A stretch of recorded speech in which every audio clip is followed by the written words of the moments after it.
Five students మనం previous క్లాస్లో golden rules of accounting గురించి చెప్పుకున్నాము. ఆ తర్వాత జర్నల్ ఎంట్రీస్ ఎలా వేయాలనేది చెప్పుకున్నాం. మనం ఈ వీడియోలో లెడ్జర్ పోస్టింగ్ ఎలా వేయాలి, జర్నల్ ఎంట్రీస్ నుంచి లెడ్జర్స్లో ఎలా పోస్ట్ చేయాలి, దాన్ని ట్రయల్ బ్యాలెన్స్ ఎలా ప్రిపేర్ చేయాలనేది ఈ వీడియోలో చూద్దాం. ఫస్ట్ కొన్ని ట్రాన్సాక్షన్స్ తీసుకున్నాం. ఒక 7 ట్రాన్సాక్షన్స్ తీసుకున్నాం. ఇక్కడ ఈ ట్రాన్సాక్షన్స్ నుంచి జర్నల్ ఎంట్రీస్ ఎలా వేయాలి, లెడ్జర్ పోస్టింగ్ ఎలా చేయాలి, దాని నుంచి ట్రయల్ బ్యాలెన్స్ ఎలా చేయాలి అనేది సింపుల్గా మనం తెలుసుకుందాం. ఇందులో 7 ట్రాన్సాక్షన్స్ ఏంటి? ఫస్ట్ది, Mohan started business with capital of ₹50 lakhs. ఇది ఫస్ట్ ట్రాన్సాక్షన్. సెకండ్ది, term loan taken from HDFC Bank ₹25 lakhs. Unsecured loan taken from ABC Private Limited 25 lakhs. Purchase of raw materials on credit worth ₹15 lakhs from XYZ Private Limited. Purchase of plant and machinery on credit worth ₹75 lakhs from Raman Company Private Limited. Sale of products worth ₹30 lakhs on credit to PQR Company Private Limited. Salaries paid 4 lakhs. ఈ 7 transactions కి మనం journal entry pass చేద్దాం. First transaction ఇది, Mohan started business with capital of ₹50 lakhs. మనం rules apply చేసామంటే Mohan business లోకి capital తీసుకొచ్చాడు అంటే బ్యాంక్ ఇన్ అసెట్ వచ్చింది. ఇచ్చిన వ్యక్తి Mohan, credit the giver, debit what comes in. ఆ రూల్స్ ప్రకారం bank account, cash or bank account attack to Mohan capital account. Cash or bank అనేది what comes in, real account ప్రకారం వాట్ కమ్స్ ఇన్ డెబిట్ చేసాం. Debit the credit the giver, ఇచ్చిన వ్యక్తి మోహన్ కాబట్టి Mohan capital account కి credit ఇచ్చాం.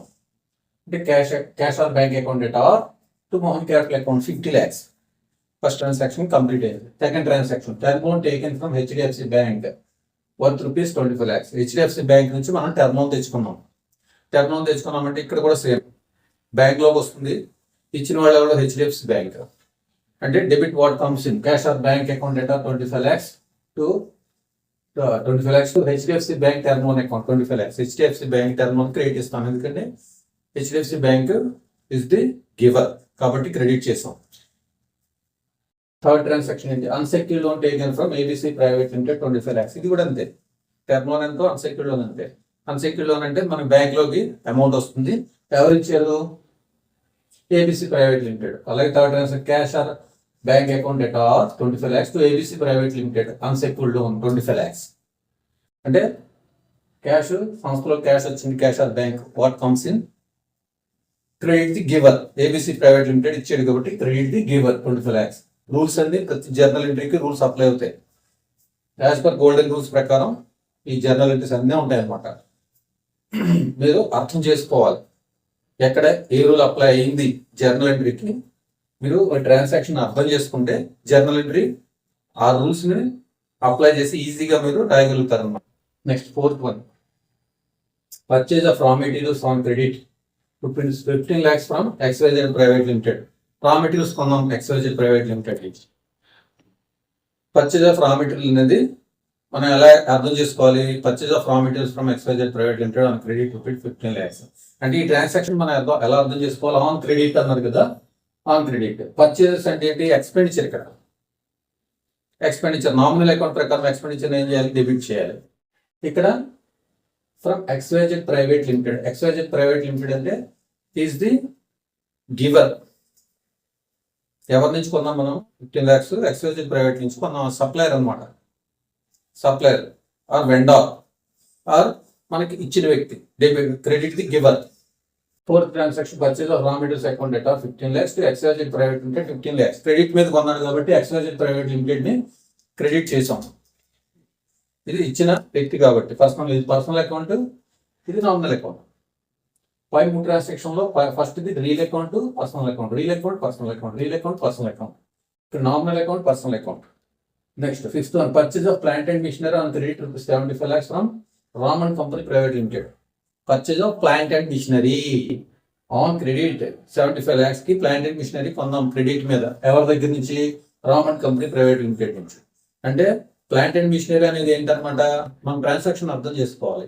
Purchase of raw material అనేది expenditure. Purchase of plant and machinery అనేది అసెట్. ఎవరి దగ్గర నుంచి కొన్నాం? రామన్ కంపెనీ ప్రైవేట్ క్రెడిట్ మీద కొన్నాం కాబట్టి Raman company is the giver. Plant and machinery asset what comes in asset వచ్చింది కాబట్టి సంస్థలోకి డెబిట్ చేస్తాం రీల్ అకౌంట్ ప్రకారం. ప్లాంట్ అండ్ మిషనరీ అకౌంట్ ఇది రీల్ అకౌంట్ డెబిట్. ఇచ్చిన వ్యక్తి రామన్ కంపెనీ 75 lakhs 75 lakhs ఇది రీల్ అకౌంట్, ఇది personal account. Next sale of products rupees 30 lakhs on credit to PKR private limited. మనం మ్యానుఫ్యాక్చర్ చేసిన ప్రొడక్ట్స్ ని పీకేఆర్ లిమిటెడ్ కి అమ్మాం, క్రెడిట్ మీద అమ్మాం. ఈ ట్రాన్సాక్షన్ మనం అలా అర్థం చేసుకో. సేల్ ఆఫ్ ప్రొడక్ట్, సేల్ అంటే ఏంటి ఇక్కడ? రెవెన్యూ. సేల్ అనేది రెవెన్యూ. ఎవరికి అమ్మాము? To PKR private limited. అంటే మన యొక్క ప్రొడక్ట్స్ పీకేఆర్ ప్రైవేట్ లిమిటెడ్ వాళ్ళు తీసుకున్నారు. ఇక్కడ ఏం అప్లై అవుతుంది? రెవెన్యూ అంటే nominal account, income, expenses and losses debit, incomes and profits gains credit. Sale అనేది ఇన్కమ్ కాబట్టి సేల్ క్రెడిట్ చేస్తాం. ఓకే, ఎవరైతే debit the receiver, PKR private limited తీసుకున్నాడు రిసీవర్ అంటే పర్సనల్ అకౌంట్ ప్రకారం డెబిట్ ది రిసీవర్. ఇక్కడ పీకేఆర్ ప్రైవేట్ లిమిటెడ్ డెబిట్ చేసాం. Data 30 lakhs to sales, income కాబట్టి సేల్ ని క్రెడిట్ చేసాం 30 lakhs. చూసారా, ప్రతి చోట రూల్స్ అప్లై అవుతున్నాయి. పీకేఆర్ ప్రైవేట్ లిమిటెడ్ రిసీవర్ కాబట్టి డెబిట్ చేస్తాం, డెబిట్ ది రిసీవర్. ఇన్కమ్ కాబట్టి నామినల్ అకౌంట్ ప్రకారం క్రెడిట్ చేసాం. ఇది ఏ అకౌంట్? ఇది పర్సనల్ అకౌంట్, ఇది nominal account. Next last transaction salaries paid rupees 4 lakhs. మన సంస్థలో ఎంప్లాయీస్కి సాలరీస్ పే చేసాం. ఎంత? 4 lakhs పే చేసాం. 4 lakhs పే చేస్తే క్యాష్లో పే చేసాం అనమాట. అంటే బ్యాంక్ అనే అసెట్ పోతుంది, గోస్ అవుట్. శాలరీస్ అనేది ఎక్స్పెండిచర్ నామినల్ అకౌంట్ ప్రకారం ఏం చేయాలి? డెబిట్ చేయాలి. ఎక్స్పెండిచర్ శాలరీస్ డెబిట్ చేసి real account bank what goes out. Bank అనే ఆస్తి గోస్ అవుట్ కాబట్టి పేమెంట్ చేస్తున్నాం కాబట్టి అమౌంట్ బ్యాంక్ అనే అసెట్ తగ్గిపోతుంది. కాబట్టి salaries account debtor to cash or bank. ఇది నామినల్ అకౌంట్, ఇది రియల్ అకౌంట్. 4 lakhs. ఇప్పుడు జర్నల్ ఎంట్రీస్ అయిపోయినాయి. ఈ 7 జర్నల్ ఎంట్రీస్ పోస్టింగ్ ఎలా చేయాలి? పోస్టింగ్ చూడండి. First transaction posting. ప్రతి జర్నల్ ఎంట్రీలోనూ 2 లెడ్జర్స్ ఉంటాయి. ఒకటి డెబిట్ లెడ్జర్, ఒకటి క్రెడిట్ లెడ్జర్. మనం 2 ఓపెన్ చేయాలి. డెబిట్ లెడ్జర్ ఓపెన్ చేయాలి, క్రెడిట్ లెడ్జర్ ఓపెన్ చేయాలి. ఫస్ట్ ట్రాన్సాక్షన్ తీసుకుంటే cash or bank account data to Mohan capital account. చూడండి, cash or bank account open చేస్తాం, మోహన్ క్యాపిటల్ అకౌంట్ ఓపెన్ చేస్తాం. Cash or bank account debit లో ఉంది కాబట్టి డెబిట్ లో టు మోహన్ క్యాపిటల్ అకౌంట్ అని రాసాం 50 lakhs. Okay, Mohan capital account ఎక్కడ? క్రెడిట్ లో ఉంది కాబట్టి మోహన్ క్యాపిటల్ అకౌంట్ లో by cash or bank account అని 50 lakhs రాసాం.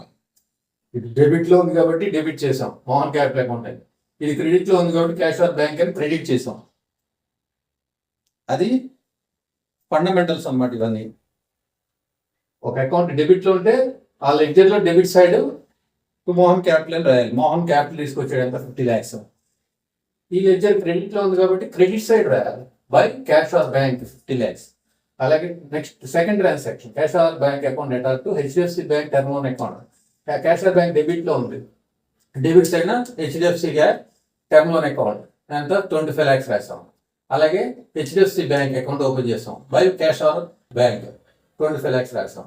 Next purchase of raw material account data to XYZ private limited. Third one cash of bank account data 25 lakhs to ABC private limited unsecured loan. Cash of bank లో debit లో ఉంది కాబట్టి debit side to ABC private limited. Okay, ఇది ABC private limited credit లో ఉంది కాబట్టి ఇది by cash of bank 25 lakhs రాసాం. రాసిన తర్వాత next purchase of raw materials 50 lakhs to XYZ private limited. Purchases account XYZ limited 2 open చేసాం. Purchase of raw materials XYZ private limited. Purchases debit లో ఉంది కాబట్టి to XYZ private limited 15 lakhs. XYZ private limited credit లో ఉంది కాబట్టి by purchases 15 lakhs. Next purchase of plant and machinery account data to Raman company. Plant and machinery account open చేస్తాం, Raman company account open చేస్తాం. Plant and machinery debit లో ఉంది కాబట్టి to Raman company 75 lakhs. Plant and machinery credit లో ఉంది కాబట్టి plant and machinery debit లో ఉంది కాబట్టి debit side to Raman company 75 lakhs. Raman company credit లో ఉంది కాబట్టి credit side by plant and machinery 75 lakhs. తర్వాత PKR private limited data to sale account 2 open చేస్తాం. PKR private limited and sales account PQR private limited అనేది debit side ఉంది కాబట్టి debit side to sales 30 lakhs, sales account credit లో ఉంది కాబట్టి by PQR private limited 30 lakhs. Salaries account ఎట్లా cash of bank, salaries account open చేసాం. Salaries account debit side ఉంది కాబట్టి to cash of bank 4 lakhs. Already cash account ఉంది కాబట్టి cash of banks credit లో ఉంది కాబట్టి credit side by salaries 4 lakhs చేసాం. ఇప్పుడు వీటన్నిటిని లెడ్జర్స్ లో పోస్ట్ చేసాం. పోస్టింగ్ అనేది అయిపోయింది. ఇప్పుడు లెడ్జర్ బ్యాలెన్సెస్ చెక్ చేయాలి. క్యాష్ ఆఫ్ బ్యాంక్ ఇక్కడ debit side 3 transactions, credit side 1 transaction వచ్చింది. ఇది క్లోజ్ చేస్తే బ్యాలెన్స్ క్యారీ డౌన్ 96 lakhs వచ్చింది. అంటే డెబిట్ ఎక్కువ ఉంది, క్రెడిట్ తక్కువ ఉంది. బ్యాలెన్స్ క్యారీ డౌన్ 96 lakhs వేస్తాం. Balance brought down balance brought down అని రాయాలి. 96 lakhs అంటే బ్యాలెన్స్ బ్రాడ్ డౌన్ అంటే ఏ సైడ్ ఉందో ఆ బ్యాలెన్స్ అనమాట. అది to balance brought down debit side ఉంది కాబట్టి cash of bank debit balance చూపిస్తుందని అర్థం. నెక్స్ట్ మోహన్ క్యాపిటల్ అకౌంట్ ఇక్కడ 50 lakhs వచ్చింది సంవత్సరం. 50 lakh క్రెడిట్ సైడ్ ఉంది.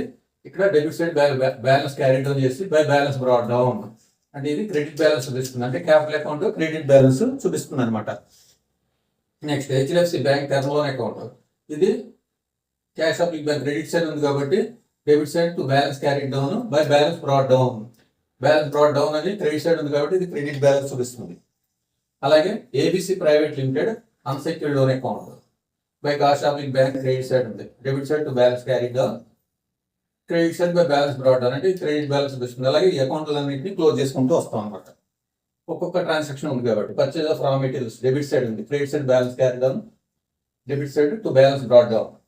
XYZ private limited to balance by purchases of raw materials 15 lakhs ఉంది. To balance carry down by balance brought down. ఇవన్నీ ఏ side ఉందో బ్యాలెన్స్ బ్రాడ్ డౌన్ ఏ సైడ్ ఉందో ఆ బ్యాలెన్స్ అన్నట్టు మీనింగ్ అనమాట. Balance brought down credit side కాబట్టి credit balance. Plant and machinery to Raman company 75 lakhs by balance carry down to balance brought down 75 lakhs. అలాగే Raman company credit side entry ఉంది 75 lakhs. Debit side balance carry down, అలాగే credit side balance brought down. అలాగే PQR private limited to sales 30 lakhs debit side ఉంది. అలాగే credit side by balance carry down అని వేస్తాం. Debit side to balance brought down. అలాగే sales అకౌంట్లో PQR private limited credit side 30 lakhs ఉంది. Debit side balance carry down, మళ్ళీ credit side by balance brought down 30 lakhs. Salaries account debit side ఉంది 4 lakhs. Credit side balance carry down, debit side balance brought down. ఇలాగ ledger postings అంతా ledgers అన్ని close చేసుకుంటూ వచ్చాం. Close చేసుకుంటూ వస్తే cash of bank ఏ బ్యాలెన్స్ తీసుకుంది టు బ్యాలెన్స్ బ్రాడ్ డౌన్ అంటే ఇది డెబిట్ బ్యాలెన్స్. అలాగే Mohan capital account by balance brought down అంటే క్రెడిట్ సైడ్ ఉంది కాబట్టి క్రెడిట్ బ్యాలెన్స్. ఇవన్నీ రాయాలి మీరు. అకౌంట్ క్లోజ్ చేయడం అంటే balance carry down, balance brought down రెండు చూపించాలి. బ్యాలెన్స్ బ్రాడ్ డౌన్ ఇటువైపు ఉంటే ఆ balance. HDFC bank credit balance, ABC private limited credit balance, purchase of raw materials debit balance, XYZ private limited credit balance, plant and machinery debit balance, Raman company credit balance, PQR private limited debit balance, sales account credit balance, salaries account debit balance. ఇప్పుడు ledgers అన్ని close అయిపోయినాయి. ఈ close అయిన ledger నుంచి మనం ఏం చేయాలి? Trial balance prepare చేయాలి. ట్రయల్ బ్యాలెన్స్ ని మనం ప్రిపేర్ చేయాలి. ట్రయల్ బ్యాలెన్స్ ఏమేమి ఉంటాయి? Particulars, debit, credit. ఈ లెడ్జర్ బ్యాలెన్సెస్ అన్ని ఏ బ్యాలెన్స్ ఉంటే డెబిట్ బ్యాలెన్స్ ఉంటే డెబిట్ వేస్తాం, క్రెడిట్ బ్యాలెన్స్ ఉంటే క్రెడిట్ వేస్తాం. That's it. చూడండి, ఫస్ట్ లెడ్జర్ ఏంటి? Cash of bank to balance brought down. ఏ balance? Debit balance. Cash of bank 96 lakhs debit వేస్తాం. Mohan capital account credit balance, క్రెడిట్లో 50 lakhs వేసాం. హెచ్డిఎఫ్సి టర్మ్ క్రెడిట్ బ్యాలెన్స్, క్రెడిట్లో 25 lakhs వేసాం. అలాగే ABC private limited credit balance, credit వేసాం. తర్వాత purchase of raw material debit balance, debit వేసాం. XYZ private limited credit balance, credit వేసాం. Plant and machinery debit balance, debit వేసాం. Raman companies credit balance, credit వేసాం. PQR private limited 30 lakhs ఇది debit balance, debit వేసాం. Sales credit side వేసాం, credit balance కాబట్టి 30 lakhs. Salaries pay చేసాం, debit balance కూడా debit వేసాం. ఇక్కడ ABC private limited, XYZ private limited వీటన్నిటినీ కూడా purchase of raw material. XYZ private limited అనేది ఈ క్రెడిట్ సైడ్ ఉన్నాయండి, సప్లయర్స్ కిందకి వస్తారన్నమాట. క్రెడిటార్స్ అని పెట్టి హెడ్డింగ్ గ్రూప్ చేయొచ్చు. క్రెడిటార్స్ అని పెట్టి దానికి XYZ, Raman company, PQR and company వేయచ్చు. రామన్ కంపెనీ కాదు, XYZ కంపెనీ, రామన్ కంపెనీ, తర్వాత ABC unsecured loan, XYZ Raman company, ఈ రెండు కూడా క్రెడిటర్స్ అవుతారు. ఇక్కడ ఒకటి పర్చేజ్ ఆఫ్ రా మెటీరియల్స్ కొన్నాం XYZ నుంచి, రామన్ కంపెనీ నుంచి ప్లాంట్ అండ్ మిషనరీ కొన్నాం. ఆ తర్వాత పీక్యూఆర్ ప్రైవేట్ లిమిటెడ్ అనేవాళ్ళు డేటార్స్ అవుతారు అనమాట. డెబిట్ సైడ్ ఉన్నారు కాబట్టి డేటార్స్. క్రెడిట్ సైడ్ ఉన్న సప్లైర్స్ అన్నింటినీ ఒక సబ్ గ్రూప్ చేయొచ్చు, సంద్రి క్రెడిటార్స్ అని చెప్పి. దాని కింద XYZ private limited, Raman company అని ప్రైవేట్ లిమిటెడ్ అని కూడా రాయొచ్చు. దాని కింద సంద్రి డేటార్స్ మన ఎవరున్నారు, పీక్యూఆర్ ప్రైవేట్ లిమిటెడ్ కింద సంద్రి డేటార్స్ కింద సబ్ హెడింగ్ పెట్టి దాని కింద పీక్యూఆర్ ప్రైవేట్ లిమిటెడ్ అని రాసి చేయొచ్చు. ఇప్పుడు డెబిట్ టోటల్ క్రెడిట్ టోటల్ చూసుకుంటే ఏమైంది, 2 crores 20 lakhs, 2 crores 20 lakhs. ఇప్పుడు ట్రయల్ బ్యాలెన్స్ యొక్క డెబిట్స్ క్రెడిట్స్ ఈక్వల్ ఉండాలి, మ్యాచ్ అయిపోవాలి.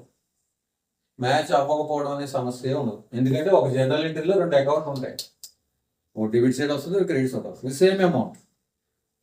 కాబట్టి డెబిట్స్ క్రెడిట్స్ మ్యాచ్ అయిపోతాయి అన్నమాట. ఫైనల్గా ఇది మ్యాచ్ అవ్వలేదంటే మనం ఇక్కడ పొరపాటు చేస్తామని అర్థం అనమాట. This is the trial balance, how to prepare trial balance అనేది ఇది అనమాట. నెక్స్ట్ వీడియోలో మనం 3 column cash book నేర్చుకుంటాం. Thank you.